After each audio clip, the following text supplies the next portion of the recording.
Ma qual Gherardo è quel che tu per saggio dica rimaso della gente spenta in rimprovero del secol selvaggio? Ha scelto la terzina del Purgatorio, il professor Fassetta, per raccontarci il sottile filo che lega Dante a questa formella. Una terzina che il divin poeta ha dedicato al buon Gherardo, ovvero ad uno dei signori che hanno governato la Treviso medievale. E Gherardo III da Camino è stato importantissimo per Dante perché dal 1304 al 1306 Dante è vissuto a Treviso, girando fuori anche di Treviso, ma comunque in gran parte ospite degli Agolanti, banchieri suoi amici e esuli come lui da Firenze, e quindi diciamo che si parla del Gherardo che era signore di Treviso fra il 1283 e il 1306, quando morì e quindi Dante poi lasciò Treviso, non è andato d'accordo col figlio Rizzardo. Strano destino per quest'uomo che ha comandato la Marca trevigiana. Tumulato nella chiesa di San Francesco, a cui pare fosse devoto, qualche secolo più tardi scomparve quando la tomba fu smantellata dagli stessi frati.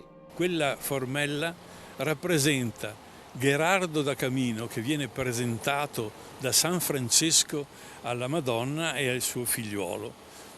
E questo a smentire in certa misura la scomunica che Innocenzo III aveva comminato a Gherardo e a suo figlio Rizzardo per aver ucciso o fatto uccidere per l'esattezza il vescovo di Feltre e Belluno. Nel 1612 purtroppo i frati di San Francesco demolirono la tomba, diciamo il monumento funebre di Gherardo. Quante storie racconta questa formella finita tra i calcinacci della chiesa francescana sconsacrata da Napoleone e poi, grazie ad un impresario ottocentesco, arrivata nella chiesa rinnovata di San Giuseppe.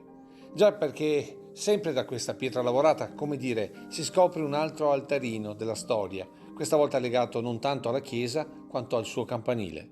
L'antica chiesa di San Giuseppe era più piccola, era parallela alla strada che porta a Padova, quindi diciamo quella attuale che è stata fatta nel secondo dopoguerra è perpendicolare a quella di partenza, che fra l'altro nel 1926, a Natale del 1926, ha visto inaugurare un campanile che era splendido e che adesso purtroppo è stato ripassato perché sulla linea di atterraggio dell'aeroporto di Treviso.